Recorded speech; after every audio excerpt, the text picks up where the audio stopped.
Welcome back to the Complete Husband's Handbook podcast. My name is Daniel, and as this is a new year and a new month, we're going to be talking about marriage, why it's important, why we get married, and for the love of God, either get married or stop dating. I mean, let's be honest here. If you've been dating somebody for over a year, unless the fact that you're a soldier in the military, have a job that takes you to literal other countries, or some cultural thing, it's time to get married. Okay, fellas, it's time to either crap or get off the pot. Either pull the trigger or put the gun down. Because marriage is a good thing. Is it scary? Yes. Will there be arguments? Yes. Is it a great adventure? Yes. Is it fun? Most of the time if you're doing it. And I think a lot of men don't want to ask the question about getting married or even bring up the topic of marriage because they're scared of rejection. They don't want to know that they've invested all that time and all that energy into a relationship and then nothing happens. So we get comfortable, we get complacent, we're good with the status quo. If the boat's not rocking, we're good. Unfortunately, women do not think that way, fellas. They want to get married, they want to have families, most of them, but they want that security in the commitment that they themselves haven't invested in a bad partner. They haven't invested in the wrong man. Now, I have more female friends than I do male friends, simply because I find most men stupid, let's be honest. And most of my male friends are younger than me. But thing of it is men need to get married. We do. For a couple of reasons. Number one, we do less stupid crap. Okay, let's be honest here. We're young, we're foolish, we got a fast car, we like to go out drinking and hooting and hollering, and back in my day, they would call that sowing your wild oats. Number one, that's just stupid. Number two, it shows our immaturity. And number three, we really do need to grow up. This idea that we're perpetually teenagers at heart, it needs to be over. It needs to be done. We cannot be driven by raw emotion anymore, guys. We just can't. We need to grow up. We need to be masters of our own destiny. And being married does that. I've seen some stuff in my life. I've been in pretty rough situations. And I'll tell you right now, I'm not scared of any man. I'll get my ass kicked. I don't care. I'll give you a good fight. I may not win, but I'm not going to be a bitch about it. But making my wife pissed? Oh no. No, no, no, no, no. Doesn't mean I'm scared of her. It just means women are scary. But there's a certain sexiness in that danger, so sometimes it's fun to play with fire until you get burnt, and that sucks. But,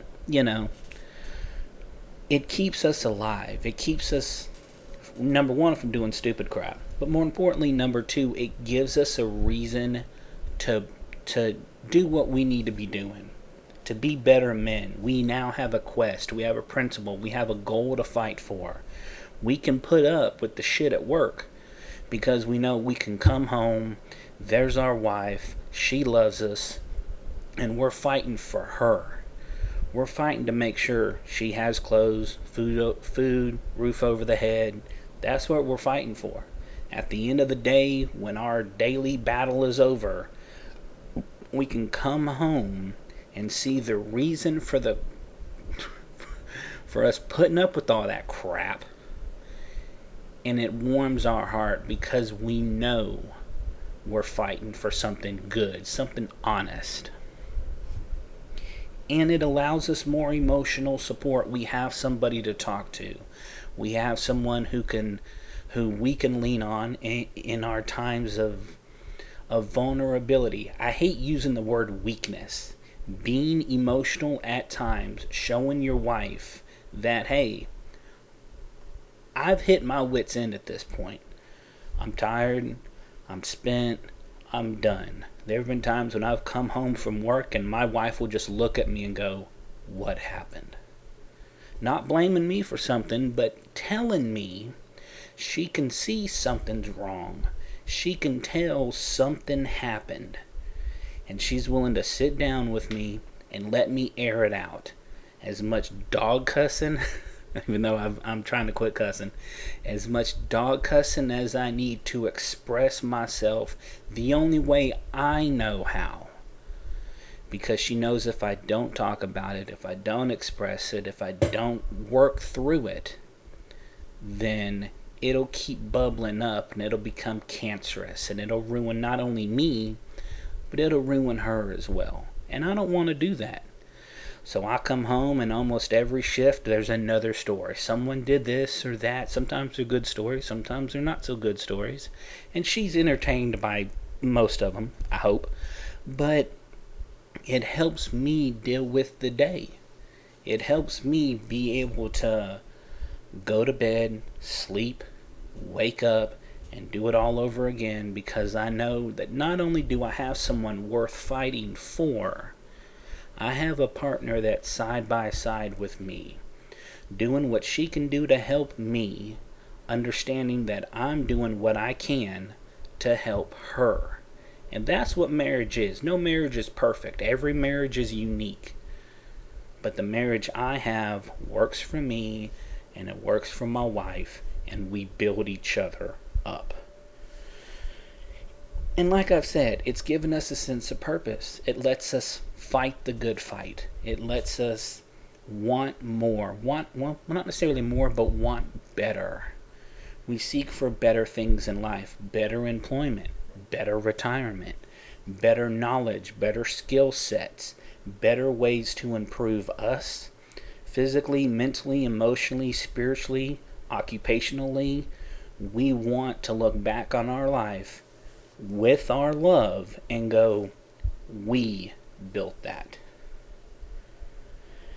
Now, sadly, a lot of men, and I use that word in quotation marks, will tell women, "Baby, we don't need a piece of paper to prove our love. Baby, we've been together for so long, why mess it up?"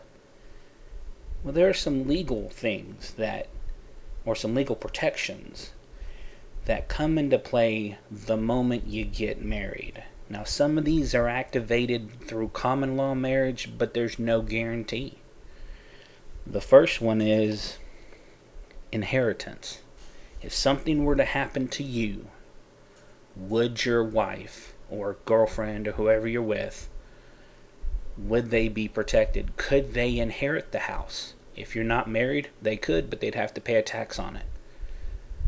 If you're down to one car and something happens to you, could they get the car? No. They would literally have to buy it from either the state or whoever your closest family relative is, depending on which state you're in. Medically, if you end up in the hospital. Speaking from personal experience, I've had 2 major surgeries since we got married. Both of which I was in extreme pain. Couldn't really even stand up straight. My EKG was off the charts. One of the ambulance drivers thought I was having a major heart attack. No, my adrenaline was spiking and making my heart pump really quickly, because I was in so much pain. I nearly broke one of the straps on the gurney. And I couldn't even see really well. I was in that much pain. But my wife was there the whole time. Through it all, she was there. And she could have power of attorney over me so that the hospitals couldn't screw us over. So that she knew step by step what was happening.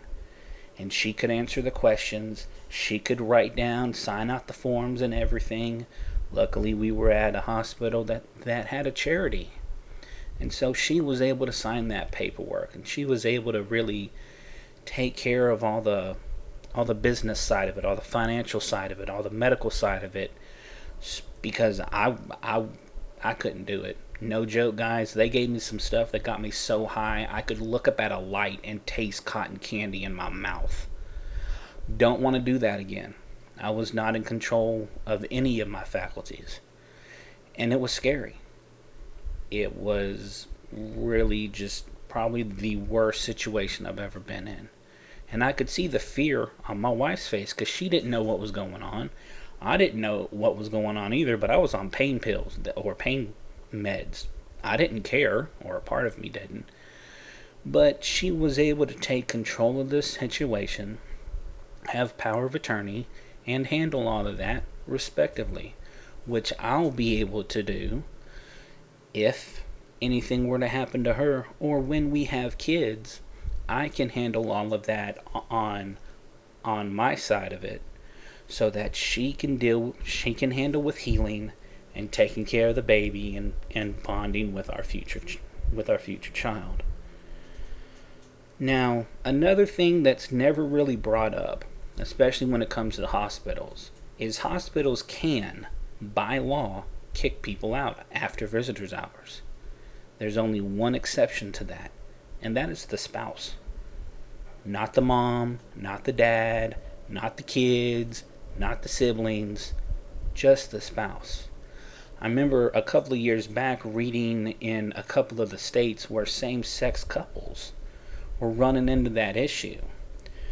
Apparently one of them had to have major surgery, and I believe it was a gay couple, two guys. One of them had to have a major surgery, and he wanted his husband to be there with him. Well, the hospital asked, "Are you married?" Which is kind of that catch-22. And they were in a state that didn't have that. So the husband couldn't go back except during visitors' hours. By law, the hospital can do that. Is that ethically and morally correct? No. It's just not. But that's one of those weird things that no one knows about until it comes up. We don't really think about it. But it needs to be brought up. It needs to be thought. And tax breaks. Certain tax breaks come into play when you're married that are better than if you're not. Yeah, sometimes you can file singly and get back more money, but in the long run, it's better for you, it's better for your 401k, it's better for your stocks, it's better for your retirement if you're married. Even insurances will give you discounts if you're married. And it's one of the, again, another thing nobody talks about. But really, in all, getting married is a good thing. If you can't see yourself without somebody, fucking get married.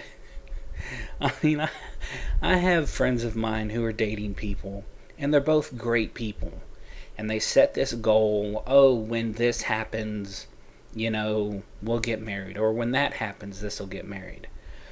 I follow two YouTubers who I absolutely love. They've been dating for, almost half a decade now. They just need to get married. Why they won't, I don't know. But they need to. And again, I get it's scary. But the sooner you get married, the sooner you're committed to each other. And it makes it harder to walk away. It's less likely any of you will. When you get married for life. Don't even let divorce come up unless something, crazy happens. But be in it to win it, as I heard a lot in high school through coaches and such. Be in it for the long haul. And I guarantee you, if you get married for the right reasons, willing to grow with your spouse, because things will change, and I'm going to do a podcast on that one. But really be in it to win it. Be in it for the long haul. Grow with your partner. Fight those battles alongside your partner. Support your partner or spouse or whatever you want to call them. I guarantee you will have the richest experiences you'll ever have in life. Sometimes they'll suck. Sometimes they'll blow your mind by the sheer crazy awesomeness that you never would have thought in a million years you've ever would have experienced. If you asked me today what life would be like if I wasn't married, I couldn't even think about it. I couldn't. My brain does not allow me to think that because my wife is such a part of my life. And I guarantee you, getting married to the right person for the right reasons and fighting the good fight alongside them, you will feel the same way. I want to thank y'all for joining me today, and I'll look forward to seeing y'all on the next podcast.